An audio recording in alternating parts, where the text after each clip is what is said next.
Geographic factors such as limited water resources have caused dust bowls to occur in Texas, resulting in a big delay in its overall development. While Texas may not be one of the best solar energy users, it is the leading state in clean energy development. Many new energy markets have opened up to Texas's huge wind farms for clean, efficient energy. Furthermore, Texas has 23 dams with hydroelectric generators. Hydroelectricity is the leading clean energy source in the U.S. Politically, these projects have raised more attention. Economically, Texas as a state has gained more wealth and efficiency. Socially, most people are indirectly prospering from Texas's renewable resources. With more people in Texas, there comes more children, which means more educational resources are necessary for educating the children residing in Texas.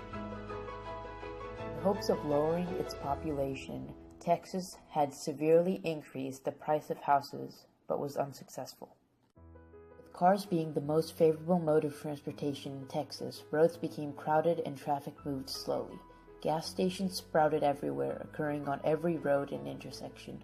Employment of teachers and doctors grew abnormally due to the results of new families migrating to Texas.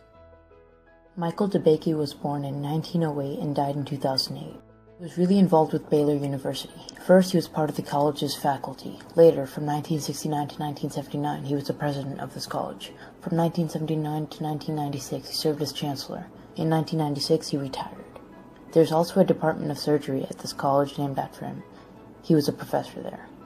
At a point in his life, he was chairman of the President's Commission on Heart Disease, Cancer, and Stroke. He served in the Army during World War II, helping to revolutionize wartime medicine by supporting the placement of doctors closer to the real action, the front lines. He is considered a medical pioneer as he developed the roller pump at age 23, made open heart surgery possible, and he strongly suggested the relationship between smoking and the carcinoma of the lung.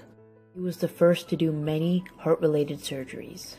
He helped carve the path for many students to successfully follow, becoming an amazing surgeon such as himself. Because of what he did, many Texans were led to a state of great accomplishment in life.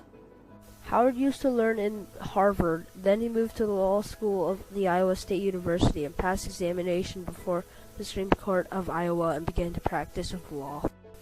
He soon engaged in lead and zinc mining in southern Missouri with headquarters at Joplin. Howard recognized that event as the beginning of a great new industry and immediately established itself in the drilling and contracting business at Beaumont, Texas. Howard had many talents.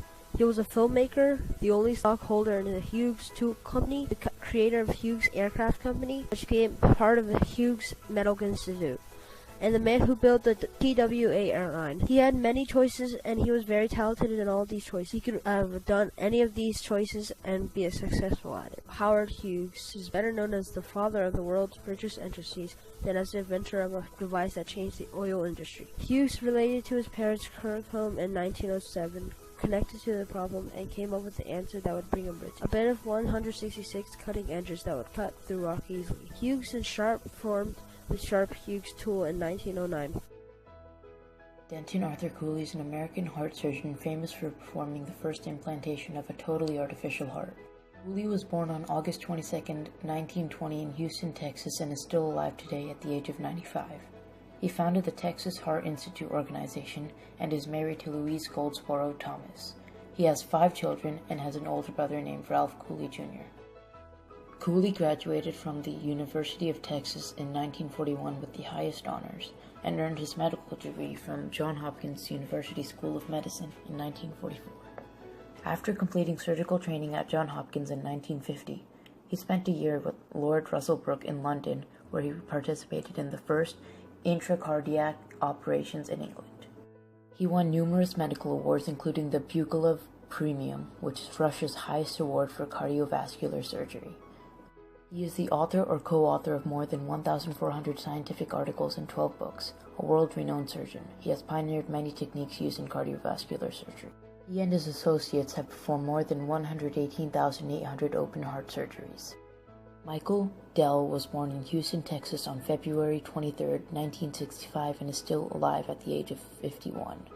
He founded the Dell Company also known as Dell Incorporated, in 1983, and in 1999 he and his wife founded the Michael and Susan Dell Foundation. They donated $50 million to the University of Texas. He has helped Texans by selling innovative and modern computers to them in the 80s, 90s, 2000s, and even today. Some say he single-handedly pulled Texas into the computer era. He has also supported the University of Texas financially, as previously mentioned. In 1992, he became the youngest CEO of a Fortune 500 company. In 1999, he published a best-selling book titled Direct from Dell: Strategies that Revolutionized the Industry. Dell's story has inspired many other aspiring inventors. He started in the University of Texas just buying computer parts, assembling them, and selling them to his classmates. After a while, he dropped out and focused on his business. He started selling outside of the University of Texas. His business slowly started to expand, and as they say, the rest is history.